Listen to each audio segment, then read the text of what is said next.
캐나다에 있는 현대 자동차 매점에 엘리엇이라고 하는 아주 노신사 한 분이 방문을 했습니다. 이 엘리엇은 자신을 맞아주는 이 동양인 딜러를 물끄러미 쳐다보다가 한국 사람이냐고 이렇게 물었습니다. 네, 그렇다고 하니까 아주 반가워하면서 내 이야기 좀 들어보겠소 하고 이야기를 하는데 한국은 참 멀지만 가까운 나라다 이렇게 이야기를 하면서 자기에게 그 아주 가슴 아픈 사연이 있다고 하는 것을 얘기를 하는데 자기가 어렸을 때 자기의 큰 형이 한국전 6.25 전쟁이 나서 한국전에 참가를 했다가 전사를 했다는 겁니다. 그 당시만 해도 뭐 자기 집이 그렇게 넉넉하지도 않았고 또 자기가 뭐 10대 소년이고 어리니까 그 형이 죽었다는 소식을 듣고도 형을 이렇게 참 시신을 찾으러 한국에 가지 못했노라 이제 그런 이야기를 하면서 이제 60년이 지났는데 지금은 형이 어디 묻혀 있는지 뭐 한국에도 그 유엔군들 많은 사람들 묘지가 여기저기 흩어져 있으니까 어느 전투에서 어떻게 죽었는지 그거를 자기가 알지 못해서 그냥 어렸을 때 그 형의 모습만 기억하면서 늘 가슴이 뭉클한데 한국 사람만 보면 자기가 마음이 더 형 생각이 나서 쓰리다 이제 그런 이야기를 한 겁니다. 그리고 이제 차 계약을 하고 갔어요. 이 종업원이 뭐 그냥 뭐 그렇게 그냥 넘어갈 수도 있는 건데 그냥 넘어가기가 너무 마음이 편하지 않았습니다. 그래서 가는 그에게 혹시 형님의 이름을 기억하시냐 그랬더니 로니 더글러스 엘리엇이다 라고 이렇게 이야기를 합니다.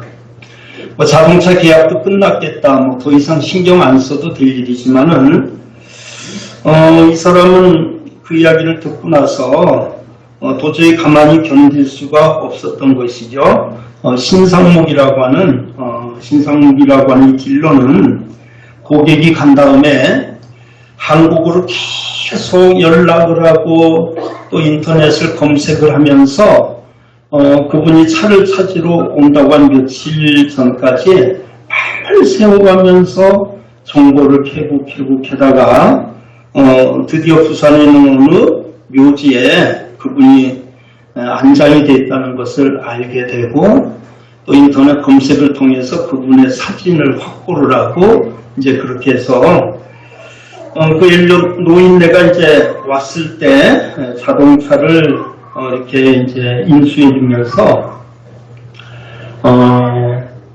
제가 할아버지에게 선물 하나 드릴 게 있습니다 하고 내놨는데 바로 그 형의 사진을 액자에다가 예쁘게 담아가지고 준비를 해주면서 지금 형님은 부산 어느 묘지에 이렇게 안장이 돼 있다고 그리고 그 묘지 번호까지 친절하게 이렇게 알려준 겁니다. 60년 만에 형의 사진을 본 캐나다 노인은 너무 감격을 해가지고 그냥 그 액자를 부둥켜 울고 이제 그렇게 하면서 몇 번이고 감사의 마음을 제가 전했어요. 그런데 이제 그 신상욱 씨가 하는 소리가 당신의 큰 형님 덕분에 사실은 제가 지금 여기에 있을 수 있습니다. 그런 이야기를 했다고 해요. 그렇죠. 외국에서 얼마나 많은 분들이 우리나라 6.25 때 참전을 해가지고 얼마나 많은 분들이 또 죽었습니까? 그들의 노고와 수고가 있었길래 오늘의 제가 있다 이제 그런 이야기를 하게 됐고 이 딜러는 이제 그 이야기를 자기 페이스북에다 이렇게 올리게 되어지고 그것이 순식간에 캐나다 교포사에 또 그리고 한국의 많은 사람들에게 퍼져나가게 된 겁니다. 보훈처에서 그 사실을 알고 그분을 정식으로 초청을 했어요.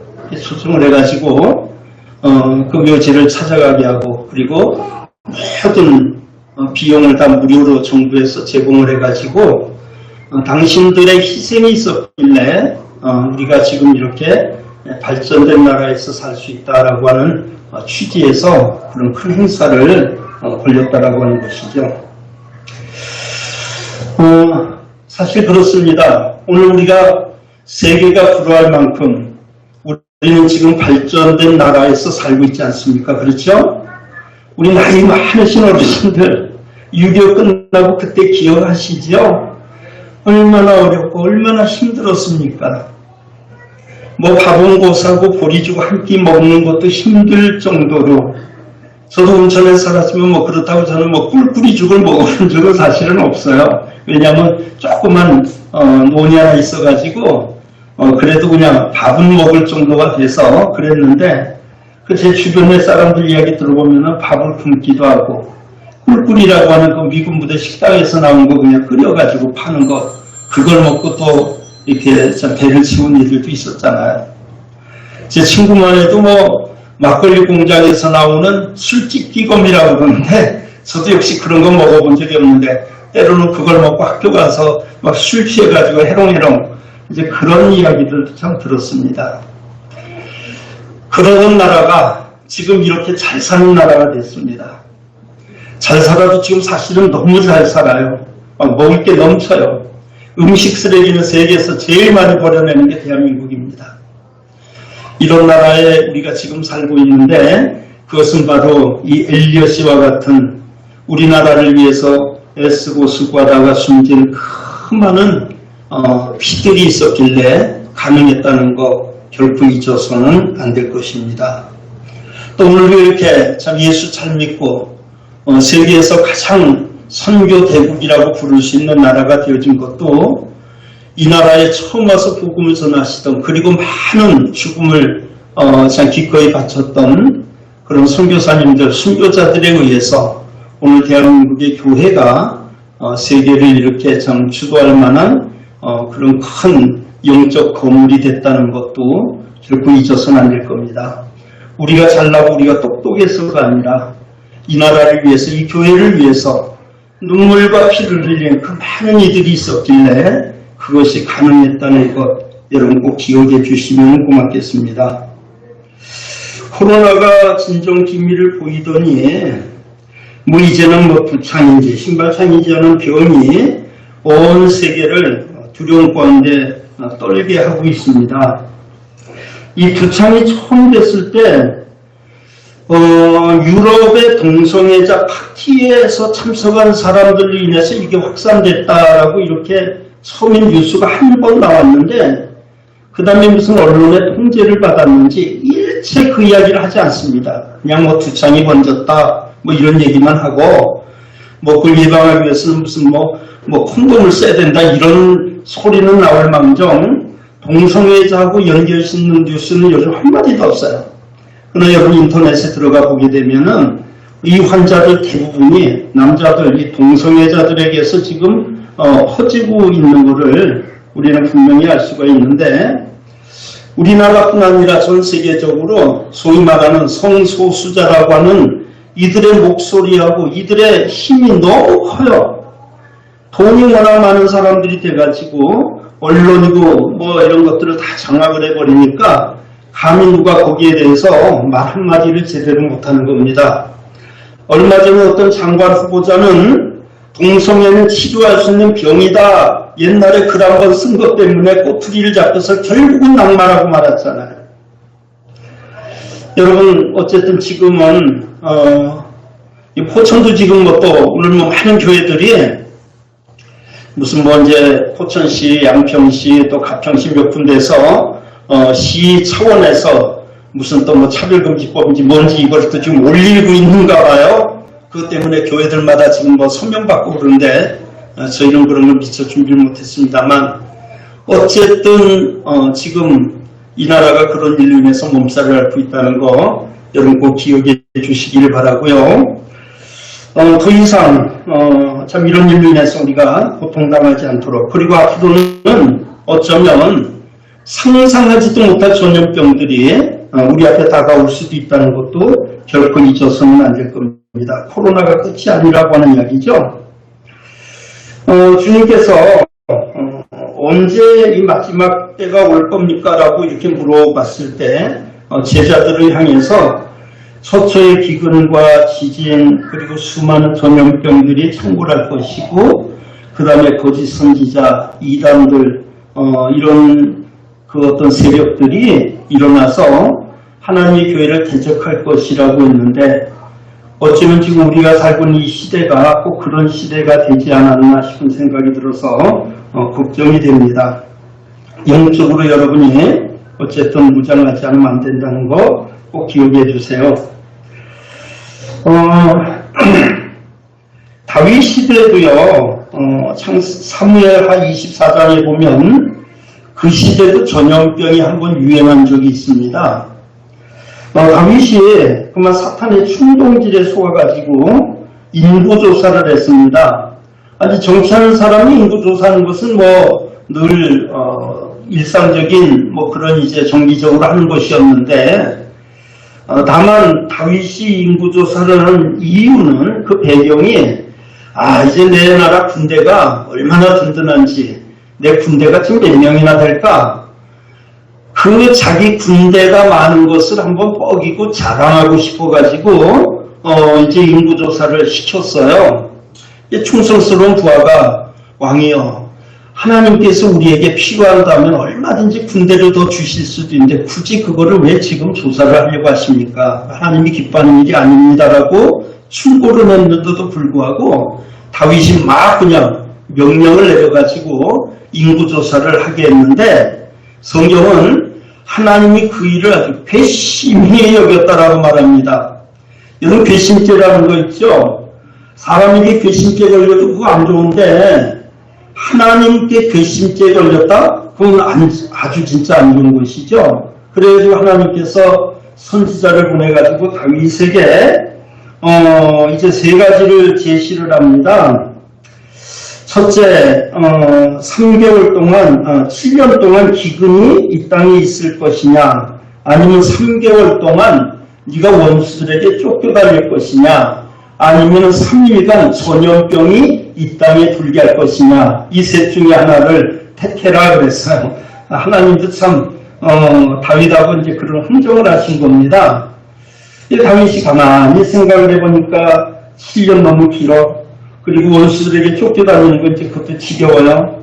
그래서 좀 힘들어도 그냥 3일 전염병을 택해야 되겠다. 그렇게 생각을 하고 하나님 앞에 내가 그냥 받는 벌이라면 사람에게 시달림 받지 않냐고 하나님께 그냥 벌 받겠습니다 하고 3일간 전염병 도는 것을 택했는데 그 이후로 3일 동안 전염병이 온 나라에 퍼져가지고 그 당시 죽은 사람이 몇 명인 줄 아십니까? 7만 명이 죽었어요. 7만 명. 정치 지도자 한 사람의 생각 하나가 잘못된 것, 판단 한번 잘못한 것 때문에 애꿎은 백성 7만 명이 죽었습니다. 저 북한 땅에 지도자 하나 잘못 만나니까 얼마나 지금 고생하고 있습니까? 여러분 지도자는 그래서 중요한 것이죠. 이번에 여러분들이 아마 지혜로운 선택을 잘 하셔서 선거 잘 했으리라고 믿고요. 선거 한 걸로 끝내는 것이 아니라 그들이 정치를 잘하도록 끊임없이 여러분을 기도할 의무가 있습니다. 난 안 뽑았는데 안 뽑았어도요. 하나님께서 권세를 이렇게 세워주셨으면 바른 정치를 하도록 기도하라는 것이 성경의 가르침입니다. 그 정치하는 사람이 기독교를 박멸하려고 나서지 않는 한 우리는 그들에게 순종하면서 그들이 바른 정치를 할 수 있도록 여러분께서 최선을 다해서 협력해야 된다는 것이 성경에 가르치는 것을 여러분 꼭 기억해 주시길 바랍니다. 기독교가 참 이런 말을 참 하면은 이렇게 믿지 않는 사람들은 좀 비난하기도 하지만은 성경은 분명히 말하기를 까다롭는 재앙이 없다. 그리고 참새 한 마리 땅에 떨어지는 것까지도 하나님께 허락하지 않으면 결코 안 된다는 것. 이게 성경의 가르침 아니겠습니까? 그래서 한 나라의 지도자가 세워지고 또 뭐 나라가 어떤 큰 일을 만나고 하는 것이 그냥 우연이 아니라 그 속에 우리가 다 깨닫지 못해도 하나님의 섭리가 반드시 있다는 것을 여러분 꼭 기억하시고, 여러분 생애 속에 어떤 어려운 일을 만나거나 무슨 일을 만나게 되면 이 일이 왜 왔을까 하고 하나님 앞에 무릎을 꿇고 기도하면 하나님께서는 그 모든 원인들을 우리에게 알게 해주실 것입니다. 성경은 분명히 말하죠. 까닭없는 재앙은 없다는 겁니다. 어떤 일이 생겼어도 반드시 그 배경 속에는 하나님이 우리에게 뭔가 말씀하시고자 하는 메시지가 담겼다는 것을 여러분 꼭 기억하시면서 그런 가운데 하나님의 뜻을 찾는 우리가 지혜를 가져야 될 것입니다. 이런 어려운 일을 만날 때 우리가 해야 될 것은 하나님께서 이 모든 것들을 진정시켜 주기 위한 기도를 해야 된다는 것이죠. 열왕기상 8장 37절에서 솔로몬은 성전을 건축하고 하나님 앞에 이런 기도를 했습니다. 하나님, 이 백성이 범죄함으로 이 땅에 기근이나 전염병이 있거나 곡식이 시들거나 깐부기가 나거나 메뚜기나 황충이 나거나 적국이 와서 성읍을 에워싸거나 무슨 재앙이나 무슨 질병이 있든지 막론하고 한 사람이나 혹 깨닫고 이 성전을 향하여 손을 펴고 무슨 기도나 무슨 간구를 하거든 주는 계신 곳 하늘에서 들으시고 사하시면 각 사람의 마음을 아시오니 그들의 모든 행위대로 행하사 갚으시옵소서. 주만 홀로 사람의 마음을 다 아심이니이다. 이렇게 이야기했어요. 그러니까 이 나라가 어떤 어려운 일, 힘든 일을 당했을 때 정치한상 원망하고 불평하고 하는 것이 아니라 먼저 하나님을 향해서 우리의 얼굴을 들고 하나님, 지금 이 나라가 어렵습니다. 우리 가정이 어렵습니다. 우리 회사가 어렵습니다. 우리 교회가 어렵습니다. 여러분이 당하는 크고 작은 모든 어려움과 아픔을 바로 전능하신 하나님 앞에 보여드리고 하나님 해결해 주세요라고 할 때에 하나님께서는 그 내용이 무엇이든지 간에 우리의 기도를 들으시고 고쳐주신다는 겁니다. 아멘. 하나님께 기도하셔야 돼요. 그래서 우리나라 지금 당하고 있는 지금 여러 가지 어려운 일들 많지요. 계속해서 물가는 올라가고요. 전기세도 이제 배가 올라갈지 모르겠네요. 기름값은 계속 오르고요. 코로나가 사실은 아직도 끝나지 않았습니다. 지금도 10,000명 넘게 매일 아직도 지금 우리나라 세계에서 제일 많이 지금 감염되고 있어요. 그런 일들이 있고 그 외에도 또 이런저런 하는 일들이 있는데 이럴 때에 우리가 하나님 앞에 무릎을 꿇고 주의 음성을 듣고자 하는 그런 겸허한 자세를 가져야 하나님께서 우리에게 은혜를 입혀주실 것입니다. 2월은 고운의 달 또는 호국의 달 이런 호칭이 있는 달이죠. 내일은 이제 바로 우리 나라를 위해서 애쓰고 수고하다가 죽은 호국 청년들을 기리는 현충일이기도 합니다. 우리 대한민국이 지금 이 시간 여기까지 있기까지는 얼마나 많은 사람들이 목숨을 걸고 이 나라를 지켰습니까? 그런 희생들이 있었기에 가능하다는 거 기억하고요. 다시 한번 그들이 애쓰고 수고한 것에 대해서 오늘 한국 기독교가 이렇게 성장한 그 배경 속에 얼마나 많은 선교사들이 순교의 피를 흘려가면서 세원을 결과했습니까? 이런 것들을 여러분 다 기억하셔서 앞으로도 우리 대한민국 또 하나님 은혜 가운데 복받은 나라로서 쓰임받도록 위해서 더 많이 기도해 주시기를 부탁을 드리겠습니다. 오늘 우리의 구원은 하나님의 미리 되셔서 십자가에서 죽으셨던 예수 그리스도의 피로 이루어졌다는 거 우리가 잊어서는 안 되겠죠.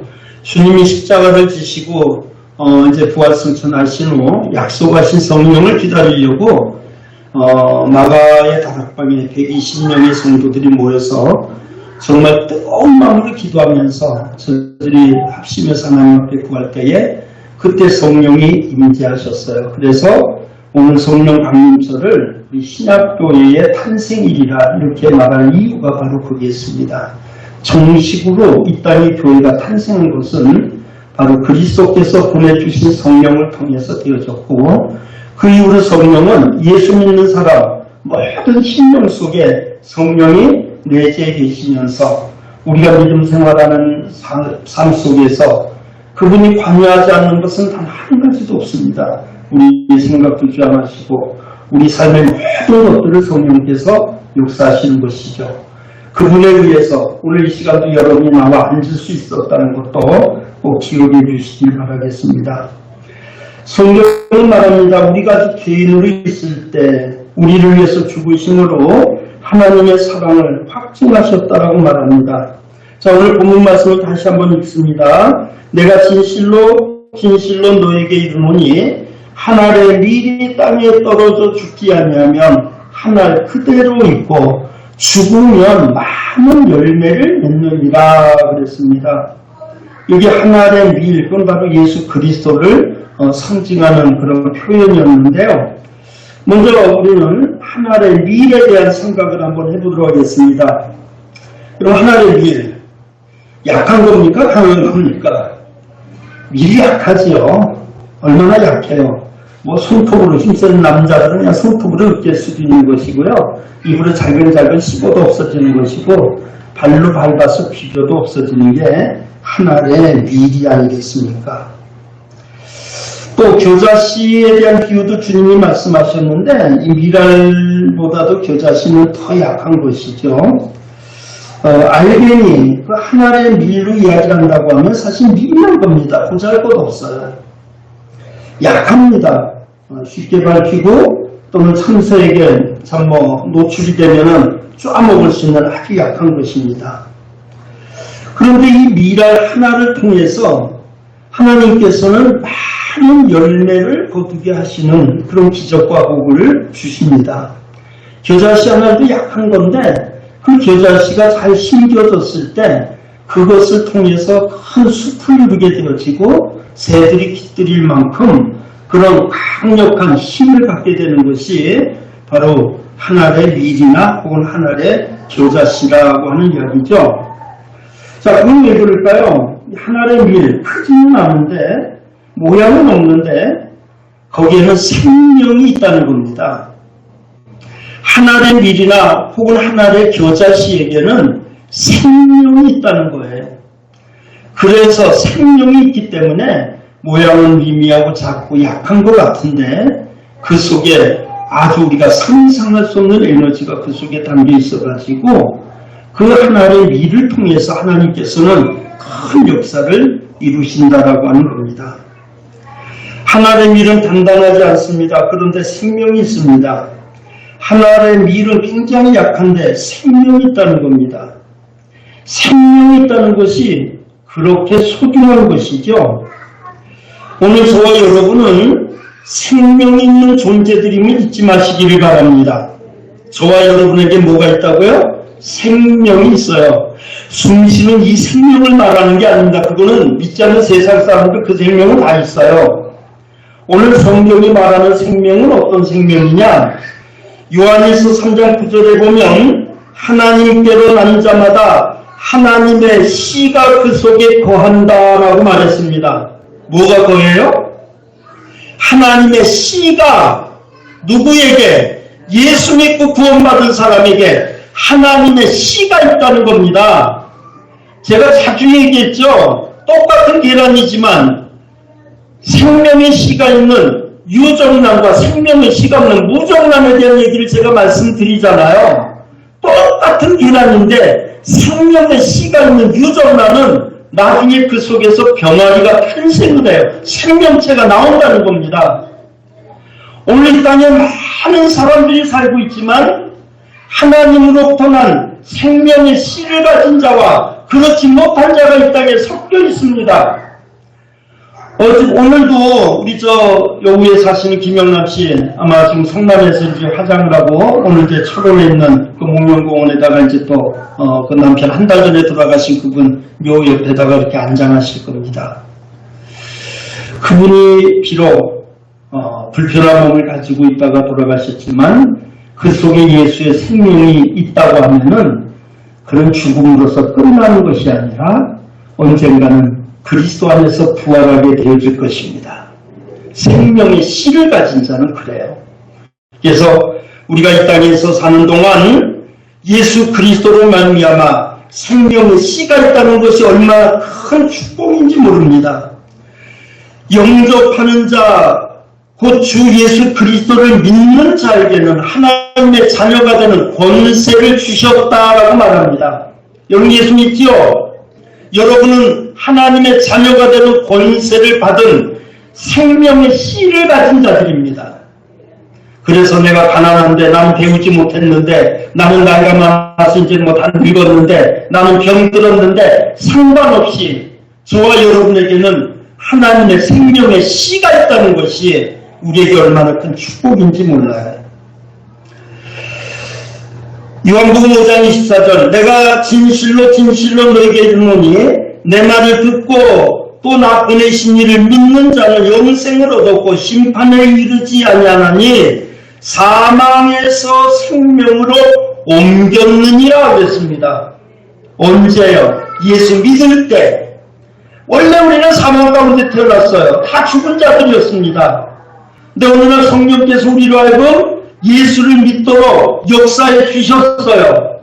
내가 예수를 믿는 순간 사망에서 생명으로 옮겼느니랍니다. 그래서 우리는 생명을 가진 자예요. 미련이 약해요. 보잘것 없어요. 그게 방해하고 싸우지 이기겠어요? 그런데도 불구하고 그 속에는 생명이 있길래 나중에 싹이 나가지고 온 산하를 그냥 푸르게 만들 수 있는 힘을 그가 가졌다는 것입니다. 우리에게는 생명이 있습니다. 생명은 모양과 상관이 없습니다. 크기와 상관이 없습니다. 숫자와도 상관이 없어요. 오직 예수 그리스도를 믿는 자에게 주어진 영원한 생명이라는 거 꼭 기억해 주시길 바랍니다. 내게는 하나님의 생명의 씨가 있다라고 하는 자부심을 여러분 꼭 가져주세요. 그 다음에 두 번째는 그 씨가 땅에 떨어졌다라고 하는 말씀입니다. 본문 말씀에 보니까 하나님의 밀이 땅에 떨어져 그랬습니다. 여기 떨어져라고 하는 말의 그 원어는 이 피토라고 하는 단어로 쓰여진 말인데요. 떨어지다 또는 넘어지다, 일타, 또 위에서 아래로 수직으로 떨어지다 이런 뜻들을 가진 말인데 여기 하나님의 밀이 땅에 떨어졌다라고 하는 것은요. 하나님과 동등하신 하나님의 본체이신 우주 만물을 창조하신 우리 하나님이신 예수 그리스도께서 인간의 몸을 가지고 이 땅에 오신 그 역사적 사실을 의미하는 말씀입니다. 우리가 신학적인 용어로는 그리스도의 비하, 그리스도께서 낮아지셨다라고 하는 용어를 쓰게 되는데요. 그는 원래 하나님과 동등하신 분이십니다. 그리고 요한복음 1장에 보면은 태초에 말씀이 계시고 이 말씀이 하나님과 같이 계셨고 이 말씀이 하나님이시다라고 말하고 그 말씀에 의해서 우주 만물이 창조되었음을 분명히 언급하고 있습니다. 그런데 그 말씀이 요한복음 1장 14절에 보니까 육신이 되어 우리 가운데 오셨다라고 말합니다. 그분이 바로 예수 그리스도 그분이십니다. 우리 예수님은 이 땅에 오셔서 하나님이심에도 불구하고 사람의 몸을 가지고 오셨습니다. 사람처럼 고통을 당하시고 사람처럼 배신도 당하시고 사람처럼 때로는 배고프시고 졸립기도 하시고 우리가 당하는 그 모든 아픈 그분도 역시 다 당하셨어요. 그리고 성경은 친히 주님께서 장풍줄이시면서 머리 둘 곳 하나도 없이 사셨다라고 말합니다. 자, 빌립보서 2장 5절에 너희 안에 이 마음을 품으라고 그리스도 예수의 마음이니 그는 근본 하나님의 본체시나 하나님과 동등됨을 취할 것으로 여기지 아니하시고 오히려 자기를 비워 종의 형체를 가지사 사람들과 같이 되셨고 사람의 모양으로 나타나사 자기를 낮추시고 죽기까지 복종하셨으니 그 십자가의 죽으심이라 이렇게 말씀을 합니다. 하나님이신 그분이 육신이 돼서 이 땅에 오셨대요. 우리처럼 배고프고 우리처럼 졸리기도 하시고 우리처럼 온갖 시험을 다 당하셨는데 흠과 뭐였어요? 연약한 우리를 도우시기 위해서 당신이 친히 인간이 당하는 모든 아픔을 치유하셨다라고 성경은 말하는 겁니다. 히브리서 2장 18절 그가 시험을 받아 고난을 당하셨음즉 시험받는 자들을 능히 도우실 수 있느니라. 우리 주님이 우리처럼 온갖 시련과 고난을 다 당하셨길래 우리가 고통당하고 시험당하고 어려운 일을 만날 때 우리 주님이 뭐라고 하시겠어요? 그래, 너 아프냐? 나도 안다. 나도 당해봤다. 너 배신당했구나. 나도 당해봤다. 우리 주님이 우리가 당하는 큰 모든 아픔과 어려움을 주님도 다 당하셨길래 우리가 힘들고 어려워할 때 우리 주님께서는 능히 우리를 도우시는 분이심을 말씀하고 있는 겁니다. 그 다음에 세 번째는요. 그 미랄이 땅에 떨어져 죽으면 이렇게 말씀을 했어요. 땅에 떨어져서 죽으면입니다. 여러분 땅에 떨어져도 죽지 않으면요. 땅에 떨어지는 의미가 없어요. 땅에 떨어졌는데 어느 무슨 그릇 속에 쏙 들어가거나 아니면 무슨 바위에 든든한 데 이렇게 있다거나 그래가지고서 그 씨가 땅에 떨어져서 흙 속에 묻혀서 죽어야 되는데 죽지 않고 자기 모습을 그대로 간직하고 있다고 하면은 더 이상 어떤 역사가 발전되질 않습니다. 그런데 하늘의 밀이 땅에 떨어졌는데 떨어져서 죽었어요. 죽었는데 죽은 것이 아니라 거기에서 새로운 생명의 역사가 일어났다라고 하는 것을 말합니다. 우리 신앙생활이라고 하는 것은 뭘까요? 우리가 그리스도로 말미암아 하나님 앞에 부름받아서 우리가 하나님 앞에 산 제물을 드리라고 하신 그 명령을 따라 우리는 날마다 주 안에서 정말 내 몸이 주님 앞에 드려지는 삶을 살아야 되는 겁니다. 바울 사도가 나는 날마다 죽노라 이런 고백을 하고 있었죠. 그 이유가 뭘까요? 여러분 하나님 앞에 제물이 된다고 하는 것은 조건이 있어요. 죽어야 제물이 됩니다. 그 옛날 이스라엘 백성들이 하나님 앞에 제사를 드릴 때 제물을 끌고 오는데 제물이 아까워서 죽이지 않으면요. 어떤 경우에도 그 제물을 하나님 앞에 드릴 수가 없어요. 반드시 죽여서 피를 흘려야 됩니다. 오늘 많은 그리스도인들이 하나님 앞에 나를 드립니다. 입으로는 계속 고백을 하는데 죽을 생각은 전혀 하지 않습니다. 맨날 살아있어요. 바울 사도는 나는 매일 죽는다 그랬는데 우리는 매일 살아요. 아주 의기 등등해가지고 주님이 대신 죽었는데 나까지 왜 죽을 필요가 있냐 싶어서 우리는 그냥 뻗쩍 살아있는 겁니다. 여러분 다시 말합니다. 살아있는 동안 우리는 재물이 되지 못합니다. 죽어야 됩니다. 우리는 우리를 죽인다는 게 얼마나 힘들어요. 성질 하나 못 죽이고 내 고집 하나 못 죽이고 내 생각 하나 못 죽이고 우리는 너무나 많은 것들을 살려놨기 때문에 주님 앞에 더 이상 한 걸음씩 나아가지를 못하는 경우가 너무나 많습니다. 그래서 주님은 우리에게 말씀하시기를 너희가 나를 따라오려거든 자기 십자가를 지고 따를 것이니라. 십자가를 진다고 하는 것은 죽음을 나타내는 표현입니다. 죽는 자는 살 것이라고 했습니다. 죽지 않으면 결코 살 수가 없습니다. 우리 기독교는 철저하게 나를 죽이고 예수가 내 안에서 사는 것, 그게 바로 우리 기독교입니다. 내 생각, 내 방법, 내 주장, 내 고집, 내 체면, 내 이익, 이것 때문에 아직 나를 죽이지 못했다면 결코 열매를 맺을 수 없다는 것도 꼭 기억을 해주세요. 우리 화단에 보면은 언젠가도 제가 얘기를 했는데 상사초라고 하는 화초가 있습니다. 이게 5월 초가 되면 아주 예쁘게 잎이 올라와요. 아주 난처럼 아주 잎이 아주 화려하게 이쁘게 올라옵니다.